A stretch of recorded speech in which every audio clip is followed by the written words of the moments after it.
I am a huge fan of Teyana Taylor's music, but after this performance, I gotta say I might be a huge fan of her acting as well. Folks, let's jump into my review of her new film, 1001.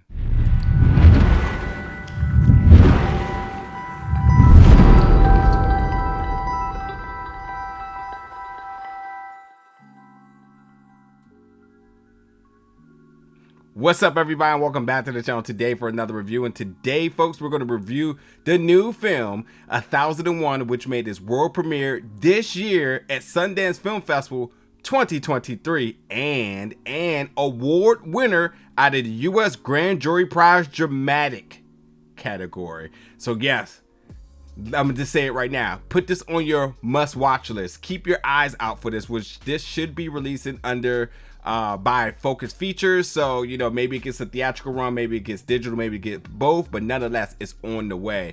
And as I mentioned, this stars Teyana Taylor, which you may be first-handly familiar with her music, which she is a fantastic artist. And now, and it's not the first time she's at it, but her stepping into the big screen, which they describe as a career-defining performance, I would have to agree. And I think that, like, understanding her life, and I don't know her personally, but if you listen to her music, you understand some parallels with this performance with her own personal life and being a mother. So, like, there's absolutely parts of this performance that is just completely raw. And then the last 10 minutes of this film alone is worth the watch, with her alongside of across from Josiah Cross. The last 10 minutes, completely heartbreaking, powerful, moving, just raw emotions. Just that alone is worth the watch. But nonetheless, this close to 2-hour film takes us to a story of Inez, who recently is out of jail. She's the character that Teyana Taylor plays.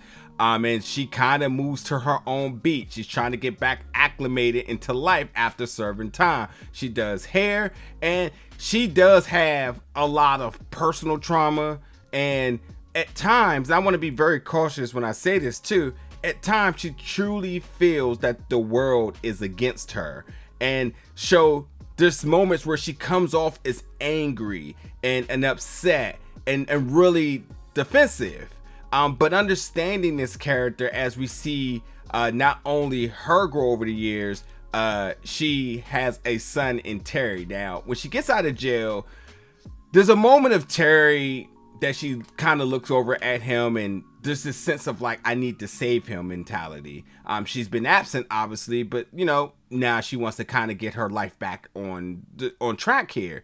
And Terry goes to the hospital because he bumps his head and has a little accident, and then she pretty much abducts him, goes off the grid, and raises him because, one, you know, her past credentials coming out of jail doesn't quite make her suitable to be a mother. So this is kind of like the hand that she's dealt here. So we see Terry grow over the years from 6 to 13 to 17, who's played by the younger version played by Aaron, the middle version played by Avon, and then ultimately when he's 17, he's played by Josiah Cross here.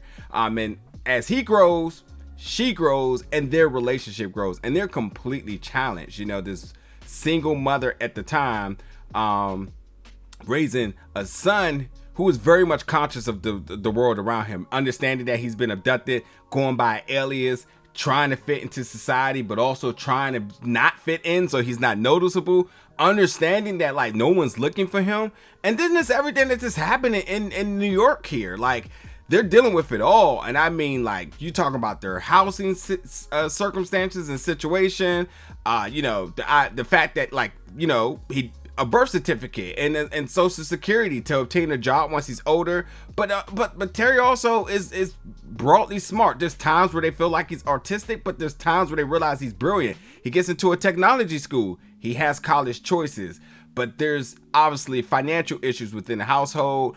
And you know, Inez, she gets married to a guy, Lucky, and bringing this guy into the house, and how that sorts of provides a sense of stability for Terry, but the commitment from Lucky also becomes a problem, being in and out, and also because you have Inez, who again isn't so easy to love at times, but they work it out. And as much as Terry wants a mother in the house, he also wants a father. So there's all these sorts of different things. So along with the plot here, like again, the dynamics here between Teyana and the three versions of her son, the three actors who plays the different ages of her son, is fantastic. Even when she works across from her husband and Lucky, she just really carries this film. And granted, as I said, the last 10 minutes, especially when we get the 17-year-old version of Terry, Josiah comes in and just really takes this film to the next level.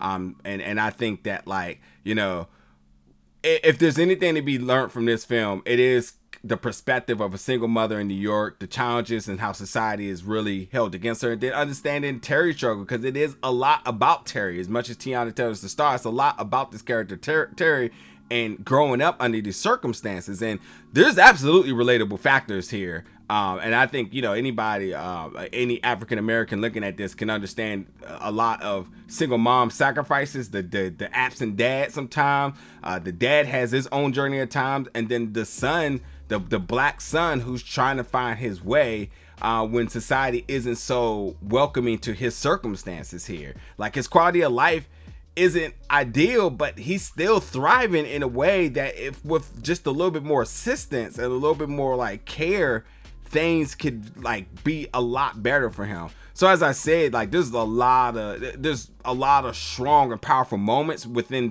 both of these performances. And then understanding a lot about these characters and how the viewers can kind of find themselves in some of it. I mean, Inez very much verbally saying that she needed to love herself, and Terry always wanted to be better so that his mom could want to accept him more or easier. And he was scared of these things. I mean, some of these moments, some of these dialogues, the change of words, it just completely breaks your heart. And I think that Inez mentally feeling like the world is against her, and just the challenges of being a black woman, and how she just really never really mentally finds peace, is something that I think a lot of people can relate to. So there's a lot of different things kind of going on in this, and I also think that the gentrification in Harlem plays a huge part into this, and the bad living conditions and understanding that's like a challenge for numerous people and whatnot. It tells a good story. This 1001 is a film that you want to keep your eyes peeled for. Again, Focus Features is going to be handling this film, so you could possibly expect a theatrical run. You certainly will have a digital run, and I think it's going to have people talking, because the performances alone, and again, as I said, it's already won an award here, coming out of Sundance, which is huge, starting off 2023. So it's certainly one you want to keep your eyes out for. Strong performances, good storytelling, good themes and messages that you can take from out of it, and certainly what you want when you're looking at an independent film. The films that kind of captures you emotionally but leaves you something to take out from it. So folks, go out and check out 1001. Jump in the comments, let me know your thoughts about it, and as always, stay tuned for more reviews very soon.